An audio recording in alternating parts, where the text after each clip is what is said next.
റഷ്യയും യുക്രൈനും കൈവശം വച്ചിരിക്കുന്ന ഭൂപ്രദേശങ്ങൾ പരസ്പരം കൈമാറുന്നത് സംബന്ധിച്ച് വ്ളോഡിമിർ സെലൻസ്കിയുമായി ചർച്ച ചെയ്യുമെന്ന് US president Donald Trump. European നേതാക്കളുമായുള്ള ചർച്ചയിൽ ട്രംപ് ഇക്കാര്യം വ്യക്തമാക്കിയതായി ഫ്രഞ്ച് പ്രസിഡന്റ് ഇമ്മാനുവൽ മാക്രോൺ അറിയിച്ചു. ഈ മാസം 15-ന് നടക്കാനിരിക്കുന്ന പുടിൻ ട്രംപ് കൂടിക്കാഴ്ചയ്ക്ക് മുന്നോടിയായാണ് യൂറോപ്യൻ നേതാക്കളുമായി ചർച്ചകൾ നടന്നത്.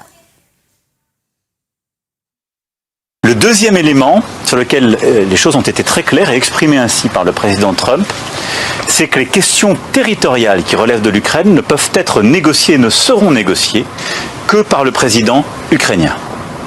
Et c'est la position que nous soutenons. Elle a été très clairement exprimée par le président Trump et donc elle augure d'une réunion à venir. കൂടുതൽ വിവരങ്ങളുമായി ഐസൺ ജോസ് ചേരുന്നു. ഐസൺ പറയൂ.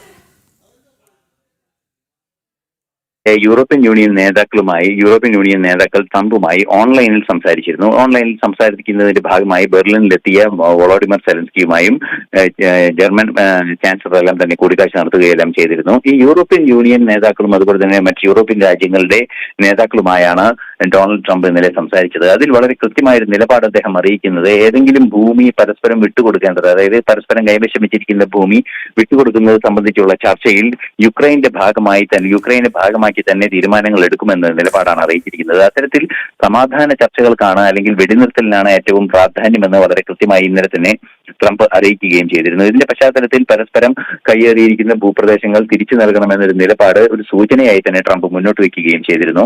എന്നാൽ വോളോഡിമിർ പുടിനും അതുപോലെ തന്നെ ട്രംപുമായുള്ള കൂടിക്കാഴ്ച നാളെ നടക്കാനിരിക്കുന്ന സാഹചര്യത്തിൽ അതിന് മുന്നോടിയായോ അല്ലെങ്കിൽ ആ ചർച്ചയുടെ ഭാഗമായോ സെലൻസ്കി ഉൾപ്പെട്ടിരുന്നില്ല എന്നൊരു പ്രശ്നം നിലനിൽക്കുന്ന പശ്ചാത്തലത്തിലാണ് യൂറോപ്യൻ യൂണിയൻ നേതാക്കളെല്ലാം തന്നെ ഇക്കാര്യത്തിൽ ഇടപെടുകയും ഈ പ്രശ്നത്തിൽ കൈകാര്യം ചെയ്യുന്നതിനൊരു നീക്കങ്ങൾ നടത്തുകയും ചെയ്തത്. ഇതിന്റെ അടിസ്ഥാനത്തിൽ യൂറോപ്യൻ യൂണിയൻ അംഗരാജ്യങ്ങൾക്കും അതുപോലെ തന്നെ യൂറോപ്യൻ യൂണിയൻ കമ്മീഷനും എല്ലാം തന്നെ ട്രംപ് നൽകിയിരിക്കുന്ന ഒരു വാഗ്ദാനമാണ്, ഇത്തരത്തിൽ ഭൂമി പരസ്പരം കൈമാറേണ്ട സാഹചര്യമുണ്ടെങ്കിൽ അത് യുക്രൈന്റെ പരമാധികാരത്തെ പൂർണ്ണമായും അംഗീകരിച്ചുകൊണ്ട് തന്നെയുള്ള നിലപാടായിരിക്കും സ്വീകരിക്കുക എന്നാണ് അദ്ദേഹം അറിയിച്ചത്. തീർച്ചയായും അത് ഏറെ പ്രതീക്ഷയോടെ നോക്കിക്കണ്ട ഒരു വിഷയം തന്നെയാണ്.